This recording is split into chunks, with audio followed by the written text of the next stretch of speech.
اس میں اللہ رب العزت نے فرمایا اعوذ باللہ من الشیطان الرجیم وَلْتَكُمْ مِنْكُمْ أُمَّةٌ کہ تم میں سے ایسے لوگوں کی جماعت ہر دور میں ضرور ہونی چاہیے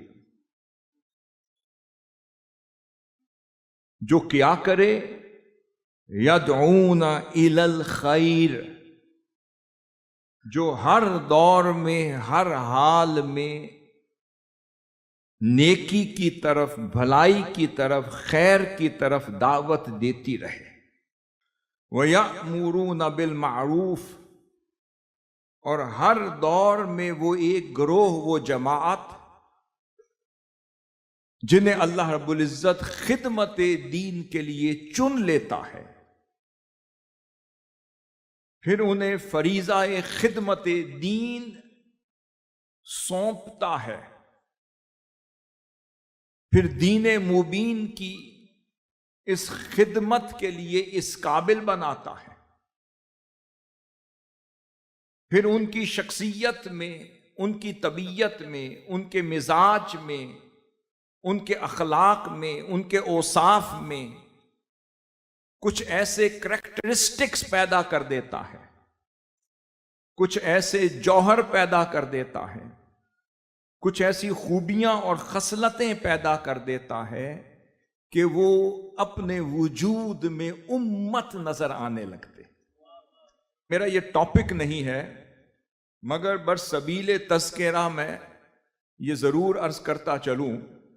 کہ لفظ امت جو ہے، جس کے لیے اللہ رب العزت نے قرآن مجید میں سیدنا ابراہیم علیہ السلام کے لیے ارشاد فرمایا اعوذ باللہ من الشیطان الرجیم ان ابراہیم کان امۃ قانتا للہ حنیفا، کہ فرمایا کہ میرے محبوب وہ جو میرا ابراہیم تھا وہ اپنی ذات میں خود امت تھا، وہ قانت بھی تھا،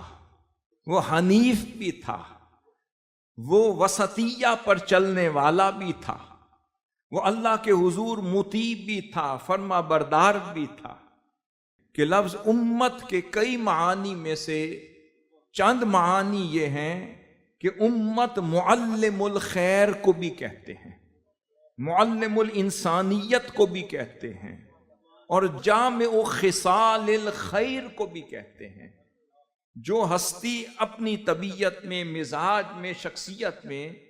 تمام اچھی خصلتوں کو جمع کر کے بیٹھی ہو، اس ذات کو بھی امت کہتے ہیں۔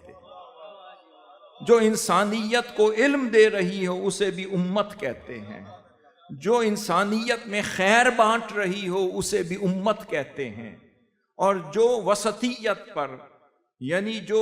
درمیانے راستے پر میانہ روی پر قائم ہو اسے بھی امت کہتے ہیں، جو انسانیت کو سکھا رہا ہو اسے بھی امت کہتے ہیں، جو انسان کو انسان بنا رہا ہو اسے بھی امت کہتے ہیں۔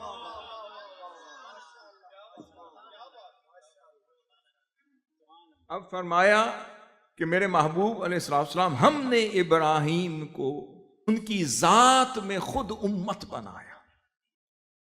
اور ساتھ اللہ رب العزت فرما رہا ہے یہی لفظ امت اللہ رب العزت کو اتنا پسند آیا تو فرمایا کہ ہر دور میں ایک طبقہ میرے محبوب ایسا ضرور ہوگا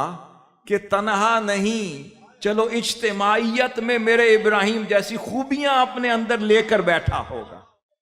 اس لیے فرمایا کہ میرے محبوب ہم نے یہ لفظ امت اپنے ابراہیم کے بعد کسی نبی کے لیے یہ ٹائٹل استعمال نہیں کیا۔ لفظ امت کا ٹائٹل کسی نبی کے لیے قرآن مجید میں استعمال نہیں ہوا، نہ کسی نبی کے پیروکاروں کے لیے استعمال ہوا ہے، مگر محبوب اگر کیا ہے تو آپ کے پیروکاروں کے لیے ٹائٹل مجھے چاہیے تھا۔ کسی نبی کے پیروکاروں کو میں نے حواری کہا، کسی کو میں نے سائبین کہا، حواری کہا، مگر میرے محبوب جب آپ کے ماننے والوں کی باری آئی، جنہوں نے پیغام حق کو تا قیامت لے کر چلنا تھا، تو محبوب جب آپ کے فالوورز کی باری آئی، آپ کے دیوانوں کی باری آئی، آپ کے غلاموں کی باری آئی، آپ کے مستانوں کی باری آئی، آپ کے صحابہ کی باری آئی، پھر ان سے تابعین کی، اتباع التابعین کی، آئمہ محمدی کی باری آئی، تو میں نے بہت سوچا کہ میں اپنے محبوب کے ماننے والوں کو ٹائٹل کیا دوں۔ اللہ نے سوچا ہوگا کہ میرے محبوب کہ اگر میں نے جمیع انبیاء کی جملہ خوبیوں کو جس ہستی میں جمع کیا، اس کا نام خاتم الانبیاء ہے، وہ سید الانبیاء ہے، وہ سید الثقلین ہے، وہ نور الہدا ہے، اور وہ آمنہ کے لال ہیں، وہ میرے محبوب ہیں۔ محبوب آپ کا تعارف یہ ہے کہ میرا حسن بکھرا تو انبیاء بن گئے، میرا حسن ازلی مجتمع ہوا تو ذات مصطفیٰ بن گئی۔ تو میرے محبوب اب آپ کو ماننے والے بھی کوئی صاحب کمال تو ہوں گے کہ جن کے نبی جملہ خوبیوں کے جامع ہوں اور ان کو ماننے والے خوبیوں والے نہ ہوں، تو پتہ چلا آپ خاتم الانبیاء ہیں، اور آپ کو ماننے والے جو ہیں وہ ٹائٹل ان کو دوں گا امت کا۔ اس لیے فرمایا میرے محبوب آپ کو جو ماننے والے تا قیامت ہر دور میں جو آتے رہے ہوں گے، انہیں میں لفظ دوں گا، انہیں کہوں گا یہ میرے مصطفیٰ کے امتی ہیں۔ یہاں سے فریضہ دعوت حق شروع ہو رہا ہے اور اس کی انٹائٹلمنٹ دی جا رہی ہے۔ فرمایا وَلْتَكُمْ مِنْكُمْ أُمَّةٌ، کہ اے میرے محبوب کے امتیوں اب یاد رکھو کہ ہر دور میں تم میں سے ایسے لوگوں پر مشتمل ایک جماعت ضرور ہوگی، ایک تحریک ضرور ہوگی، ایک آرگنائزیشن ضرور ہوگی، ایک طبقہ ایسا ضرور ہوگا کہ جو ہر دور میں، ہر سچویشن میں اور ہر طرح کے معاملات کو دیکھنے کے لیے جو ہر وقت دعوت الی الحق کا فریضہ انجام دے رہی ہوگی۔ پہلی بات یدعون الی الخیر، تو محبوب آپ کے امتیوں میں ہر دور میں کوئی دور ایسا نہیں ہوگا کہ ایک جماعت جو محبوب آپ کی تجلیات، آپ کے انوار، آپ کی خوبیوں کی مظہر ہوگی، آپ کی بارگاہ کی عنایات اور توجہات اور فیوزات کی مظہر ہوگی، اور آپ کی خوبیوں کی، آپ کے اخلاق کی، آپ کے احوال کی، آپ کے حسن و جمال کی آئینہ دار ہوگی۔ محبوب ان پر وہی کردار جھلکتا نظر آئے گا جو کردار مصطفیٰ ہوگا، وہی اخلاق جھلکتا نظر آئے گا جو اخلاق مصطفیٰ ہوگا، ان میں وہی طبیعت جھلکتی نظر آئے گی جو طبیعت مصطفیٰ ہوگی، وہی مزاج جھلکتا نظر آئے گا جو محبوب مزاج مصطفیٰ ہوگا۔ اب وہ کیا کرے گی، ان کی رسپانسبلٹی کیا ہوگی، ان کی ذمہ داری کیا ہوگی، ان کے ذمے کیا ہوگا، ان کا فریضہ کیا ہوگا، ان کی ڈیوٹی کیا ہوگی۔ فرمایا یدعون الی الخیر، ان کے منہ سے سوائے خیر کے کچھ نہیں نکلے، وہ صرف دعوت الی الخیر کے لیے پیدا کیے جائیں گے، ان کے ہاں شر نہیں پایا جائے گا۔ وہ سر سے پیر تلک گلابوں کا شجر دکھائی دیتا ہے، باوضو ہو کے بھی چھوتے ہوئے ڈر لگتا ہے کہ وہ ایسی امت ہوں گے اپنی ذات میں سر تپا، وہ پیکر ہدایت ہوں گے، پیکر کرم ہوں گے، وہ پیکر لطف ہوں گے، پیکر خیر ہوں گے، پیکر رشد و ہدایت ہوں گے، پیکر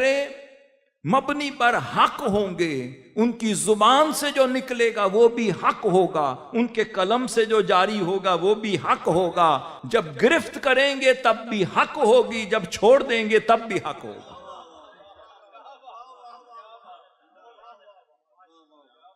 پھر آگے کیا کریں گے؟ یأمرون بالمعروف، اور ہر وقت وہ خیر کی دعوت اور بھلائی کا حکم دیتے ہوئے نظر آئیں گے، خیر اور بھلائی کی بات کریں گے۔ لوگ پوچھیں گے کہ یہ جم غفیر کس شے کا نظر آ رہا ہے؟ تو کہنے والا کہے گا ہجوم کیوں ہے زیادہ میں خانے میں، فقط اتنا سبب کہ پیر مغاں ہے مرد خلیق۔ حضور کی امت کا وہ طبقہ جن کے لیے یہ ٹائٹل امت کا ملا ہے، ادھر کوئی سوچ سکتا ہے کہ شر بھی ملے گا؟ کبھی تنگی بھی ہوگی، وہاں پر کسی کے ساتھ زیادتی بھی ہوگی، وہاں کوئی برائی بھی ہوگی، بھئی وہی امت ہوں گے جہاں اچھائی ہوگی۔ اب فرمایا یأمرون بالمعروف، وہ بھلائی کا حکم دیں گے، وَيَنْهَوْنَ عَنِ الْمُنْكَرِ، اور ہر طرح کی برائی سے روکتے چلے جائیں۔ وَأُولَئِكَ هُمُ الْمُفْلِحُونَ، اور پھر یہی لوگ ہیں جو حقیقی فلاح پانے والے ہیں اور حقیقی فلاح کی طرف لے جانے والے ہیں اور بامراد کہلانے والے ہیں۔ پھر اللہ رب العزت نے فرمایا کنتم خیر امت، اب اللہ رب العزت کو یہ لفظ حضور کے دیوانوں کے لیے، مستانوں کے لیے اتنا پسند آ گیا، پھر ایک اور مقام پر پھر ذکر کر دیا۔ اب فرمایا کہ تم سب سے بہترین امت ہو۔ کس چیز میں؟ اخرجت للناس، جو لوگوں کی رہنمائی کے لیے، رشد و ہدایت کے لیے ظاہر کی گئی۔ اس کا مطلب یہ تعریف ہو گئی۔ پھر فرمایا کیوں؟ کیونکہ تأمرون بالمعروف، صبح دیکھو تو خیر کی دعوت دیتے ہوئے نظر آتے ہو، کبھی دروس عرفان القرآن کے ذریعے، کبھی دروس عرفان الحدیث کے ذریعے، کبھی دروس عرفان الفقہ کے ذریعے، کبھی دروس عرفان التصوف کے ذریعے، تم ہر وقت خیر، بھلائی، نیکی، طہارت، پاکیزگی کا درس دیتے ہوئے جو نظر آتے ہو۔ پھر فرمایا وَتَنْهَوْنَ عَنِ الْمُنْكَرِ، اور ہر وقت ہر طرح کی برائی سے، ہر طرح کی کجی سے، ہر طرح کے نقص سے، ہر طرح کی کمی سے معاشرے کو بچاتے ہوئے نظر آتے ہیں۔ وَتُؤْمِنُونَ بِاللَّهِ، اور ہر روز تمہارا ایمان تقویت اختیار کرتے ہوئے نظر آتا ہے، اور ہر حال میں خدا پر ایمان مضبوطی سے تھامے رکھتے ہو، اور تمہارا ایمان قائم و دائم رہتا